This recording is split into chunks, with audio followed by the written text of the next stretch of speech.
Hello and welcome दोस्तों, बहुत बहुत स्वागत है आप सभी का मेरे इस यूट्यूब चैनल ट्रिक शुभेंदु में। तो जैसा कि मैंने पिछले वीडियो में कहा था कि दो टीमें मैंने प्रिपेयर की है। एक वर्ल्ड कप 50 ओवर फॉर्मेट के लिए और दूसरी टीम होगी जो आपकी एशियन गेम्स में पार्टिसिपेट करेंगे T20 फॉर्मेट के लिए। तो मतलब एक रफ टीम है, जो भी अभी करंट सेटअप प्लेयर्स है और अज्यूमिंग की जो इंजर्ड प्लेयर है जो कि टाइमली एक तरह से फिट हो सकते हैं। सपोज KL राहुल, श्रेयस अय्यर, जसप्रीत बुमराह ये वर्ल्ड कप तक हो सकता है फिट हो जाए। तो मैं अज्यूमिंग कि ये तीन खिलाड़ी जो कि वो वर्ल्ड कप तक अवेलेबल होंगे, मैंने इन तीनों को कंसिडर किया है। बट ऋषभ पंत की मुझे पता है कि शायद इस साल उनका बहुत मुश्किल है, तो उनको कंसिडर नहीं किया है। तो आपकी जो भी इंजरी लिस्ट थी इनमें से इन तीनों को कंसिडर किया है। और बाकी जो भी आपके सेटअप प्लेयर्स थे, आई थिंक मैं तो अभी जब लिस्ट बना रहा था अराउंड 50 प्लेयर्स बन रहे थे, मतलब 50 तो कम से कम बन रहे थे प्लेयर ऐसे हैं जिनको आप पिक कर सकते हो दोनों टीमों में। उसमें फिर आप देखो एक तरीके से प्लेयर एक तरह से बाहर हो जाएंगे on the basis of form fitness भी। लेकिन एक तरीके से एक रफ आइडिया आपको मिलेगा कि ये टीम हो सकते हैं वर्ल्ड कप और एशियन गेम्स में आपको पार्टिसिपेट करते हुए। तो सबसे पहले मैं वर्ल्ड कप की टीम आपको बता देता हूँ जो कि एक तरह से हो सकता है, जो मैंने एक तरह से बनाई है। ऐसा नहीं कि 100% वर्ल्ड कप की टीम यही होगी। तो देखिए, सबसे पहले आपका कप्तान और वाइस कप्तान देखते हैं, तो उसमें तो कोई चेंजेस होंगे नहीं। रोहित शर्मा इस 2023 के वर्ल्ड कप तक एटलीस्ट तो कप्तान बने रहेंगे ओडीआई फॉर्मेट के। तो रोहित शर्मा आपके कप्तान हो गए और फिर हार्दिक पांड्या आपके वाइस कप्तान, जो कि अभी रिसेंटली आप देखो इस साल एक तरह से नियुक्त हुए हैं। क्यों, देखिए KL राहुल को बनाया जा रहा था लगातार वाइस कप्तान, बट उनसे वो परफॉर्मेंस उस हिसाब से नहीं आई। प्लस हार्दिक ने भी IPL में बहुत अच्छी कैप्टनसी की। KL को भी इंजरी हो गई, उस वजह से आप देखो कि BCCI को वो डिसीजन लेना पड़ा कि हार्दिक को वो वाइस कप्तान बना दे, तो वही रहेंगे। तो ये आपके दो प्लेयर हो गए। कंसिडरिंग कि 15 प्लेयर एक तरह से सिलेक्ट होंगे, तो मैं 15 प्लेयर फर्स्ट चुनूंगा और रिजर्व में 3 प्लेयर आपके होंगे। तो ये हो गए रोहित और हार्दिक कप्तान और वाइस कप्तान। फिर चलते हैं ओपनर्स की तरफ। एक आपके रोहित हो गए और उसके बाद मैंने दो और ओपनर लिए हैं। Shubman Gill sure shot choice है। बाकी जो थर्ड ओपनर मेरा है, अब उसमें देखो कि थोड़ा सा ये हो रहा था कि जब आप 15 खिलाड़ी पिक करते हो तो आपको एक बैकअप ओपनर भी चाहिए होता है, एक बैकअप विकेट कीपर भी चाहिए होता है और एक बैकअप मिडिल ऑर्डर का भी बैट्समैन चाहिए होता है। तो इसमें तो आप जब 3 प्लेयर चूज़ करोगे तो फिर आपको बॉलिंग में कॉम्प्रोमाइज़ करना पड़ेगा। तो उसी वजह से मैंने जो मेरा थर्ड ओपनर लिया है और वो बैकअप विकेट कीपर भी है, वो ईशान किशन। रोहित, गिल और ईशान किशन, ये आपके 3 ओपनर हो गए, जिसमें रोहित और गिल जो कि आपका स्टार्ट करेंगे और ईशान किशन आपके बैकअप विकेट कीपर और बैकअप ओपनर रहेंगे। अब मिडिल ऑर्डर की बात करें तो इसमें विराट कोहली है नंबर 3 के लिए, फिर श्रेयस अय्यर और सूर्य कुमार यादव में से कोई एक ज़रूर होगा, क्योंकि दोनों को मैंने रखा है।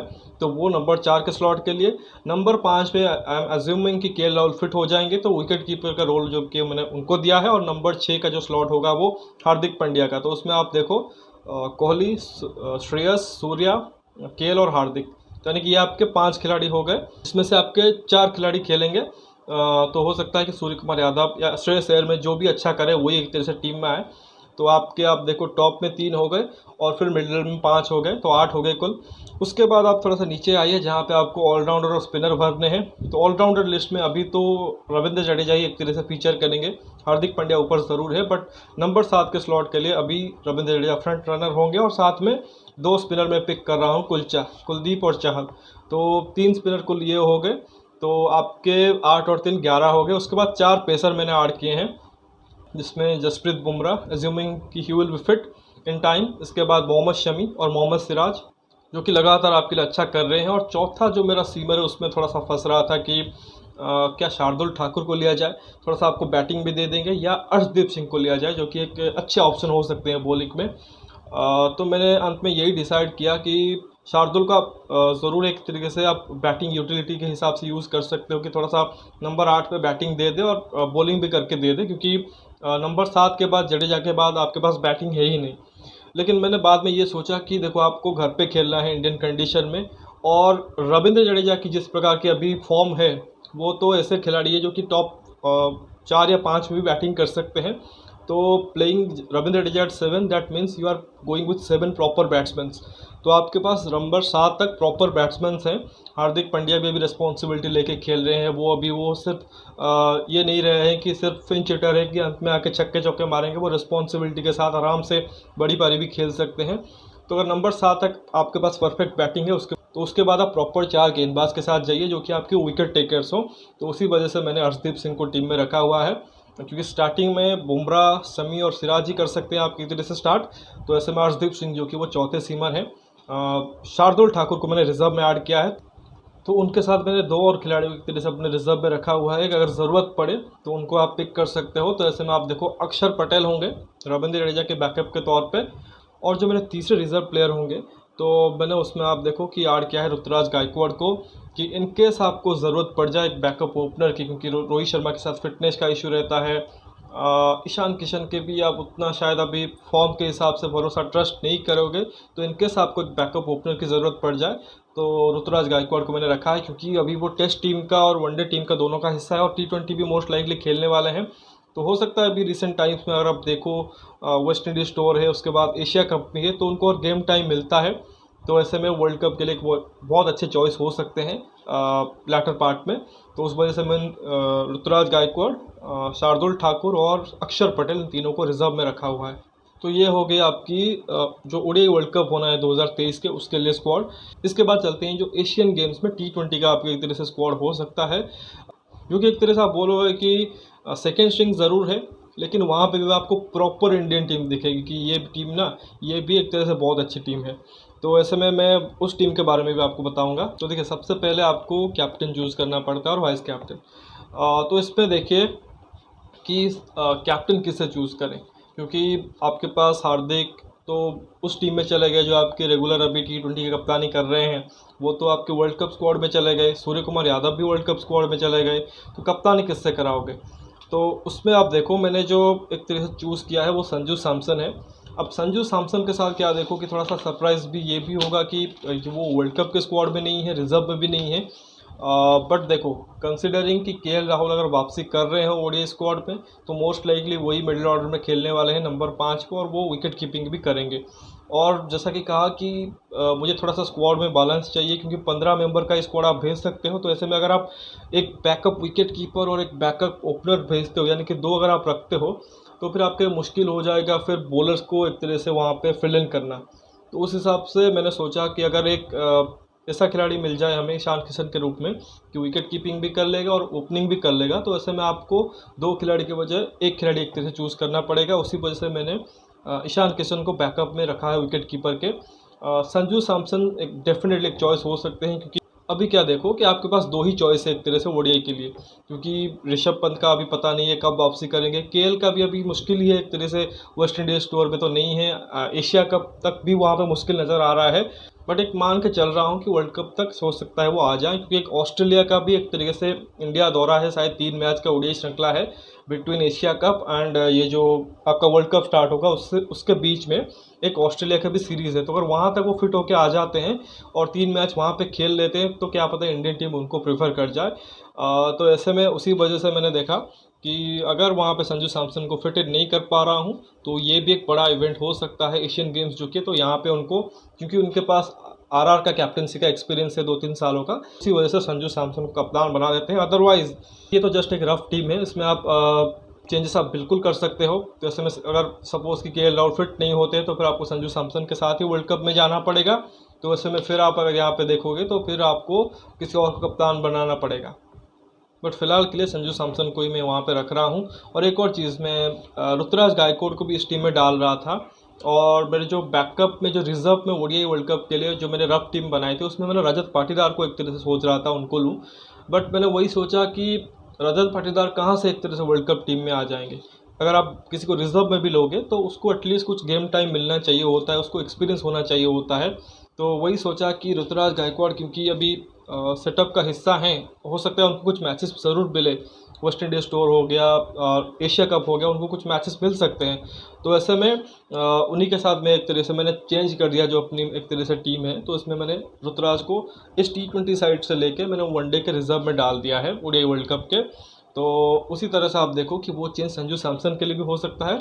बट फिलहाल के लिए Sanju Samson will be my captain. और वाइस कप्तान इस टीम का मैंने एक तरह से नियुक्त नहीं किया होगा, क्योंकि काफ़ी मुश्किल था, क्योंकि सारे के सारे एक तरह से यंग प्लेयर जाएंगे जिनको एक्सपीरियंस भी नहीं है T20 क्रिकेट का इंडिया के लिए। तो ऐसे में किसी को वाइस कप्तानी देना वो भी एक तरीके से थोड़ा सा ट्रिकी हो रहा था, तो उस वजह से मैंने उनको पिक नहीं किया है। लेकिन जो अलग प्लेयर्स हैं उसके लिए आप देखो लिस्ट में मैंने ऐड किए हैं। उसमें आप देखो कि यशस्वी जायसवाल है उस टीम में जो ओपनिंग करेंगे। इसके अलावा तिलक वर्मा है, रिंकू सिंह है, चितेश शर्मा है, नीतीश राणा को भी मैंने पिक किया है। दो जो हमारे ऑलराउंडर हैं वेंकटेश अय्यर और शिवम दुबे, उनको भी मैंने ऐड किया है कि एक तो वेंकटेश अय्यर आपको टॉप में हो सकता है कि ओपनिंग करते हुए दिखाई दे दे और शिवम दुबे मिडिल ऑर्डर के लिए। आई थिंक ये 8 खिलाड़ी आपके हो गए। बाकी 2 स्पिन ऑलराउंडर को मैंने लिया है। एक तो आपकी वाशिंगटन सुंदर, अगर वो फिट होते हैं, क्योंकि अभी वो फिट नहीं है, तो वाशिंगटन सुंदर मान के चलिए। और दूसरे होंगे कृणाल पांड्या। आपको लेफ्ट आर्म स्पिनर की ज़रूरत होगी, तो ऐसे में वो ऑलराउंडर है और अच्छा कर सकते हैं इस फॉर्मेट में। तो कृणाल पांड्या को मैंने भी ऐड किया है। तो 8 और 2 10 हो गए। उसके बाद 5 और खिलाड़ी है जिसमें मैंने सिर्फ एक फ्रंटलाइन स्पिनर लिया है, वो है रवि बिश्नोई, क्योंकि वर्ल्ड कप में उनको मौका नहीं मिलेगा, तो यहाँ पे वो सीधे सीधे अंदर जाएंगे। बाकी 4 पेसर रखे हैं। दीपक चहर, अगर वो फिट हैं, अवेलेबल हैं, तो नई बॉल के साथ आप उनको ले लीजिए। साथ ही में उमरान मलिक, वर्ल्ड कप के स्क्वाड में उनका थोड़ा सा मुश्किल नज़र आ रहा है, तो ऐसे में आप इधर उनको ले लीजिए। आई थिंक जो टीमें उनके अगेंस्ट खेलेगी इंडिया के अगेंस्ट, उसके अगेंस्ट वो मिडल ओवर्स में जो उनकी रॉ पेस है उससे वो तो बहुत ज़्यादा लीथल होंगे। और फिर मैंने रखा है मोहसिन खान, उनको आप ले लीजिए लेफ्ट आर्म सीमर, क्योंकि अर्शदीप वहाँ पे होंगे, तो यहाँ पे मोहसिन को ले लीजिए। और एक इंटरेस्टिंग चॉइस आकाश बदवाल का, क्योंकि ये एक डेथ ओवर स्पेशलिस्ट माने जाते हैं, तो ऐसे में आप सही एक तरह से अपॉर्चुनिटी उनको एशियन गेम में दे सकते हैं। और 3 रिजर्व जो मैंने यहाँ पे ऐड किए हैं, उसमें से आप देखो एक राहुल त्रिपाठी होंगे। रिसेंट टाइम्स में उनको देखा है, बट क्योंकि अभी कोई T20 का अभी उतना उनको अपॉर्चुनिटी नहीं मिलेगा, तो शायद अभी वो फॉर्म में लौटना मुश्किल है, बट फिर भी आप उनको बैकअप के तौर पर रख सकते हो। एक और पेसर मैंने रखा है हर्षल पटेल, T20 स्पेशलिस्ट वो भी हैं, अभी रिसेंट टाइम्स में इंडिया का पार्ट भी रहे हैं, तो उनको आप रिजर्व में रखिए। और एक और चॉइस में 2 प्लेयर के बारे में सोच रहा था जो रिजर्व लिस्ट में डालूं, एक तो रजत पाटीदार, एक राहुल तेवतिया के बारे में सोच रहा था। अब रजत पाटीदार का क्या है कि इंजरी के साथ वो जूझ रहे हैं, अब पता नहीं वो कब वापसी करेंगे इंजरी से, एक तरीके से रिहाब करके वो फिट होके आएंगे, उसके बाद उनको गेम टाइम क्या मिलेगा। आई थिंक उनको गेम तो नहीं मिलेगा, क्योंकि ना तो वो ये वेस्ट इंडीज़ टूर में सिलेक्ट हो सकते हैं। ऐसे में अगर आप राहुल तेवतिया को वेस्ट इंडीज़ टूर में अगर आप सिलेक्ट करते हो, एक मतलब 16-17 जो भी एक तरीके से आपकी स्क्वाड होगी वहाँ पर अगर आप रखते हो, तो ऐसे में वो एक चॉइस हो सकते हैं डेफिनेटली कि आप राहुल तेवतिया को एक तरह से बैकअप में रख लो। या फिर एक और चॉइस भी हो सकता है वरुण चक्रवर्ती का, अगर आप एक मिस्ट्री स्पिनर टाइप का अगर वहाँ पे ले जाओ, तो वो भी एक अच्छा एक तरह से चॉइस होगा। तो यही कुछ आपको देखने पड़ेंगे। तो जस्ट ये अब देखो एक रफ टीम मैंने बना के दी है, बाकी तो काम तो बीसीसीआई को करना पड़ेगा, उनको सिलेक्ट करना पड़ेगा। उसके लिए आपको एक हिंट एक तरह से मिल जाएगा, जो अगले कुछ दिनों में आपका T20 का स्क्वाड आएगा वेस्ट इंडीज़ के लिए। 5 मैच की T20 श्रृंखला होगी। हालांकि वहाँ पे हार्दिक कप्तान होंगे और सूर्या जो कि हो सकता है वाइस कप्तान हो, लेकिन वो दोनों एक तरह से वर्ल्ड कप का हिस्सा होंगे, आप मान के चलिए, इसमें कोई डाउट नहीं है, क्योंकि हार्दिक वहाँ पे प्रीमियर आपके ऑलराउंडर है, वो आपके वाइस कप्तान है वनडे वर्ल्ड कप पे। और सूर्य कुमार यादव भी डेफिनेटली वर्ल्ड कप जा रहे होंगे, क्योंकि श्रेयस अय्यर का अभी आपको कुछ पता नहीं है कि वो कब तक फिट होंगे, कब तक अवेलेबल होंगे, और उसके बाद कितना गेम टाइम उनको मिलेगा प्रायर टू वर्ल्ड कप। तो देखते हैं किस प्रकार की आपकी टीम T20 में आती है। और यही हो सकता है यार, जो 3-4 दिन में आपकी टीम आ जाए जो कि एशियन गेम्स में जा रही है, यही हो सकता है कि आइडेंटिकल टीम हो जो वेस्ट इंडीज़ एक तरीके से टूर करेगी। बस 1-2 चेंजेस वहाँ पे ऐसा ही कहा कि हार्दिक और सूर्या का हो सकता है। तो खैर देखते हैं क्या होता है। तो जब भी टीम एक तरीके से आएगी एशियन गेम्स के लिए, उसके बारे में आपको अपडेट दे दूंगा। और लग रहा है कि अराउंड 80-85% यही प्लेयर होंगे, हो सकता है 1-2 कहीं पे चेंजेस हो जाए। तो खैर देखते हैं क्या होता है। तो फिलहाल इस वीडियो में बस इतना ही। अगले वीडियो में हम वर्ल्ड कप के बारे में और वर्ल्ड कप क्वालिफायर्स के बारे में बात करेंगे। काफ़ी कुछ चीज़ें एक तरह से घट रही हैं, स्पेशली क्रिकेट वर्ल्ड कप का जो क्वालिफायर चल रहा है उसमें, जो जिम्बाब्वे में हरारे स्पोर्टिंग क्लब में जो हो रहा है, तो उसके बारे में बात करेंगे।